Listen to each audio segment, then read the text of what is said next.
ಪ್ರಚಾರಾರ್ಥವಾಗಿ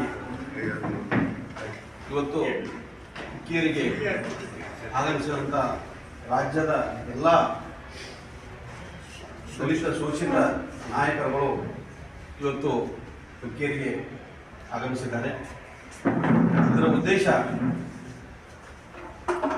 ದಲಿತರು, ಅಲ್ಪಸಂಖ್ಯಾತರು, ಹಿಂದುಳಿದವರು, ಬಡವರು ಕಾಂಗ್ರೆಸ್ಸನ್ನು ಬೆಂಬಲಿಸಬೇಕು, ಕಾಂಗ್ರೆಸ್ ಪಕ್ಷಕ್ಕೆ ವೋಟ್ ಹಾಕಬೇಕು ಅನ್ನೋ ಒಂದು ಉದ್ದೇಶ ಇಟ್ಕೊಂಡ ಇವತ್ತು ಅವರು ರಾಜ್ಯ ತುಂಬ ಪ್ರವಾಸ ಮಾಡಿಕೊಂಡು ಇವತ್ತು ಬೆಳಗಾವಿಗೆ ಬಂದು ಚಿಕ್ಕೋಡಿಯಲ್ಲಿ ಪ್ರೆಸ್ ಮೀಟ್ ಮಾಡಿ ಈಗ ಹುಕ್ಕೇರಿಗೆ ಬಂದಿದ್ದಾರೆ. ಅವ್ರ ಉದ್ದೇಶ ಏನಪ್ಪ ಅಂತಂದ್ರೆ, ಸತೀಶ್ ಜಾರಕಿಹೊಳಿ ಅವರು ಮೊದಲಿನಿಂದಲೂ ಜಿಲ್ಲೆಯಲ್ಲಿ, ರಾಜ್ಯದಲ್ಲಿ ದಲಿತರು, ಹಿಂದುಳಿದವರು, ಅಲ್ಪಸಂಖ್ಯಾತರ ಪರವಾಗಿ ಯಾವತ್ತೂ ಕೆಲಸ ಮಾಡಿಕೊಟ್ಟಿದ್ದಾರೆ.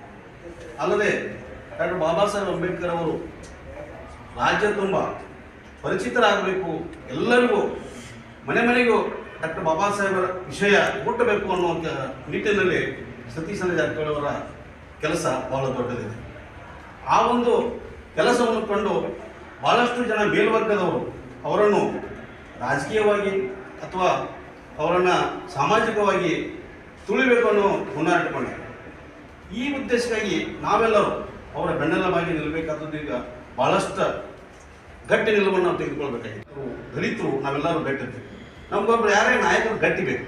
ಆ ಗಟ್ಟಿ ಧ್ವನಿಯನ್ನು ಸತೀಶನ ಜಾರಕಿಹೊಳಿ ಅವರಲ್ಲಿದೆ. ಅವರ ಕೈ ಪರಿಚಿದಂದ್ರೆ ನಾವೆಲ್ಲರೂ ಗಟ್ಟಿರ್ತೀವಿ.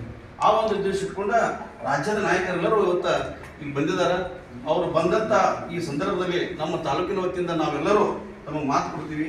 ಹಿಂದುಳಿದ ದಲಿತರ, ಅಲ್ಪಸಂಖ್ಯಾತರ ಯಾವ ಮತಗಳು ಸಹಿತ ಬೇರೆ ಕಡೆ ಹೋಗುವುದಿಲ್ಲ. ಅವೆಲ್ಲರೂ ಸತೀಶನ ಜಾರಕಿಹೊಳಿ ಅವರ ಪುತ್ರಿಯಾದಂಥ ಪ್ರಿಯಾಂಕಾ ಜಾರಕಿಹೊಳಿ ಅವರನ್ನು ಬೆಂಬಲಿಸ್ತೇವೆ ಅಂತೇಳಿ ನಮ್ಮಲ್ಲಿ ಕೇಳಿದ್ರು.